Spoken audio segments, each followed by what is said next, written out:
What's up, everybody? I'm Morgan Crosby. Welcome to Cars and Crosby. I've got an interesting episode on my hands for you today. We're going to be talking about two new vehicles that have just hit the GM lineup in a market that is very aggressively growing. We're talking about the compact SUV market today and the two latest additions to the GM lineup, the 2021 Chevy Trailblazer and the 2021 Buick Encore GX. I hope you guys enjoy this video. It's a little bit different, but maybe you have a loved one that's looking at getting their first vehicle, or maybe you're dialing down on your secondary vehicle use and maybe you need to get something that just doesn't have as much size and gadgets and gizmos in it. This is definitely going to be an interesting episode for you guys, as I am really excited about this specific vehicle with the RS package on it. So without further ado, let's dive into it and talk a little bit about why I think that this is such a cool emerging market. Right now, we are seeing a massive shift from the car market to the SUV market. We lost 8 vehicles last year, 8 of them, and they were all cars. We lost the CTS, the ATS, the Cruise, the LaCrosse. We lost a ton of them, the XTS. All these vehicles were sedans, and the reason why we lost them was because of planned obsolescence. There was no more need to have these sedans being built when they weren't being purchased. There was a lot of inventory that was sitting around. We were noticing that the market was trending towards SUVs and trucks. And so what we've done is we've opened up this segment to having even more variety. I'm going to get into a little bit more detail about why I think that this specific model is the sweet spot in terms of having a great commuter in an urban environment, as it does fit a lot of different needs and adding a little bit more utility than the smaller ones that we have. While we're on this one, I just want to talk a little bit more about the styling on the outside, as this is the sportiest model that you can get in the compact SUV market for General Motors, and there's some really cool styling cues on it that I want to point out. First things first, it's a two-tone. There are 2 different colors on this vehicle. I can see on this one that we have almost like an edge-reg finish, which is the brake caliper color that you can get on a Corvette, and then you have your black on the bottom. That is really cool. I love the fact that you can make this a little bit more stylish and personalized to your likings. And if you notice, our other small car over there, the Spark, also is following suit with that. You know, it's no longer just getting a vehicle that looks like it's ready for a rental car lot. You can make this thing have a beautiful new color on it and express yourself in a way that you couldn't really do before with colors, as everything was kind of gray, black, and white on the car market in particular. So I'm really happy to see that there are a lot of cool varieties of colors. You can see that there's a nice view on that Encore over there, and then we have also on the Encore GX Autumn Metallic, which is another great orange color. So from the colors perspective, there's a lot of variety. It's not just shades of grays and whites and stuff like that. You've got some fun stuff to work with. And with this being an RS package, there's also a lot of little cool styling cues all throughout the vehicle. I can see on the front grille right away a lot of the styling that came from the Blazer and then also the Traverse. But on the inside is really where you're going to notice a lot of cool little details. This is the kind of stuff that I love to see out of a manufacturer, that they're not just slapping a more aggressive set of rims on it, or maybe a more powerful engine and calling it a day. They're changing the color of the stitching. They're adding the red stitching here and to the seats. This little grille here in this center console is just remarkable in terms of the detail that you can see on it, and I'm going to get into a little bit more detail about that when we go back to it. But I also want to compare it to the sister vehicle of it, which is the Buick Encore GX. Now, I've lined up the Envision, the GX, and the regular Encore all beside each other in a straight line because I want to show you guys the different size and platforms. What I was talking about earlier was a compact SUV or a CUV, and this was the entry-level model that we had, and there is the Chevrolet version right over here. This is the Trax, and then this is the Encore. The problem with having a compact SUV is the wheelbase is very small on it, and it also makes it feel very tippy when you're driving the vehicle. This is because they're actually building this vehicle off of a Sonic platform, which is a car that we used to have. So they're essentially just lifting up a car. And the trade-offs to that is the handling and the ride experience that you're going to get in this vehicle. When you go into a larger wheelbase, what you're going to notice is that the ride will drastically improve, as the frame of the vehicle can specifically section out a certain bump or something like that a lot easier. So if you have a suspension and it has a longer wheelbase, it's able to absorb those bumps a lot better. So it's civil physics. It's not that, you know, the McPherson strut system on these vehicles is improved because of it. They're all got the great suspension on them. It's just, it has to do with size. So let's see right here, we've got the different vehicles all lined up in a row. Let's compare them together. So I have the front end of all the Buicks lined up flush, and as you can see, there is definitely a significant increase in size in the rear end of the GX, which is going to translate into a lot more functionality. This is definitely going to give you a lot more utility out of the vehicle, which you would not maybe have in this one.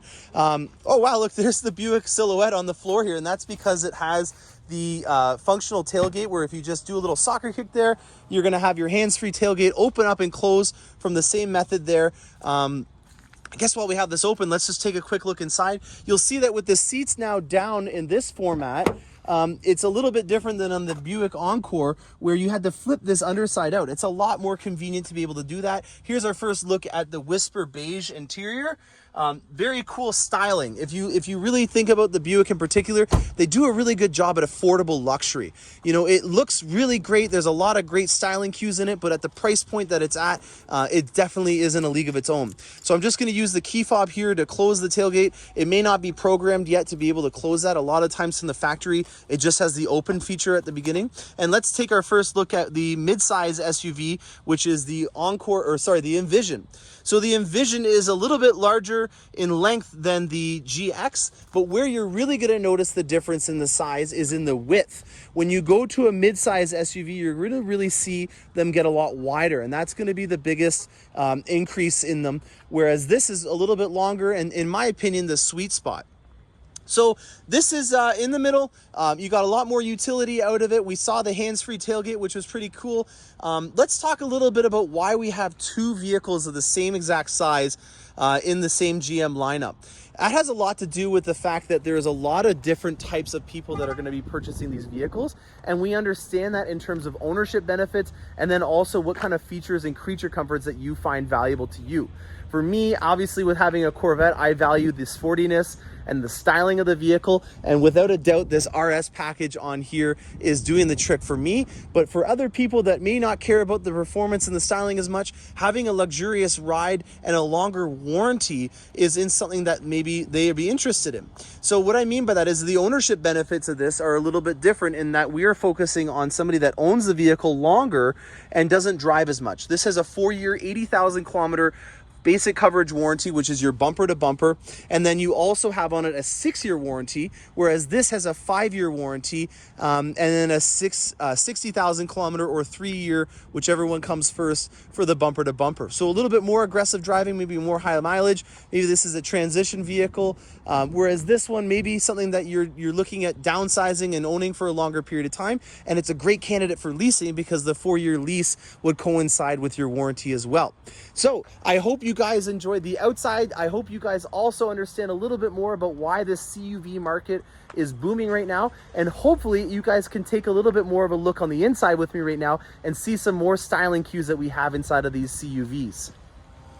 Okay, so on the interior of the Trailblazer, right away I can see an attention to detail. This is the RS package, so I hate to be like the brochures where they put the fancy pants model on the front end, but this is definitely something that I wanted to point out just because of the price point that it's at, which I'll get to in a couple minutes, and also it shows you a lot of the features that you have readily available if you were to get one of these on all the specific models. So I've already touched upon how I like the stitching, but let's go into more detail. Look at the bezels on the tachometer and the speedometer. Look at the bezels on the HVAC system here. There's a remarkable amount of detail in this vehicle that really you don't see in a lot of compact SUVs. A lot of the times this is a class where they're just mass producing a model, and it almost feels like it's temporarily there. It almost feels like it's disposable, and that they didn't really put a lot of character and thought and soul into it.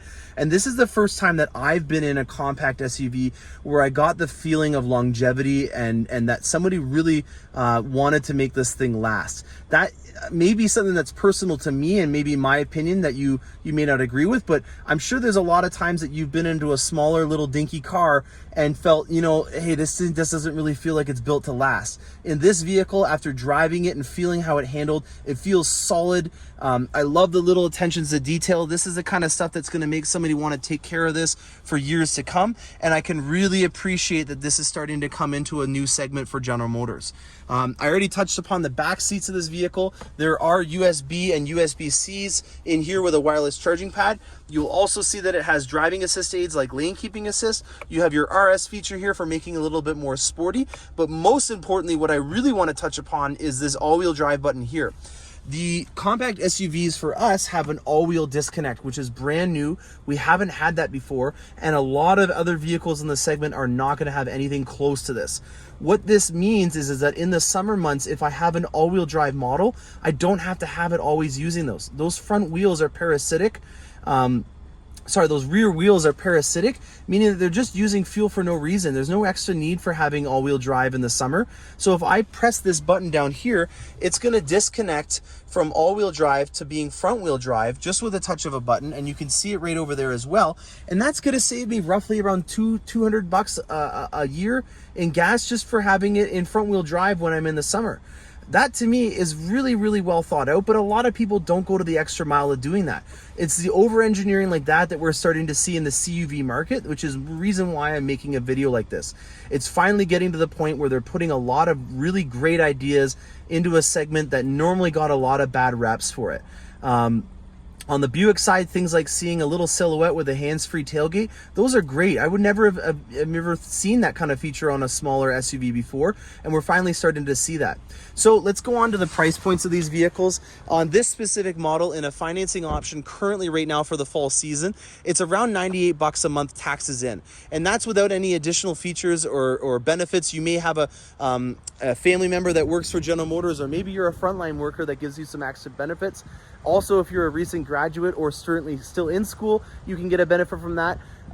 That to me is something that we can talk about once you come here at the dealership. But where I really want to touch upon now is this loaded all-wheel drive Blazer RS is only $20 more than a front-wheel drive Buick Encore.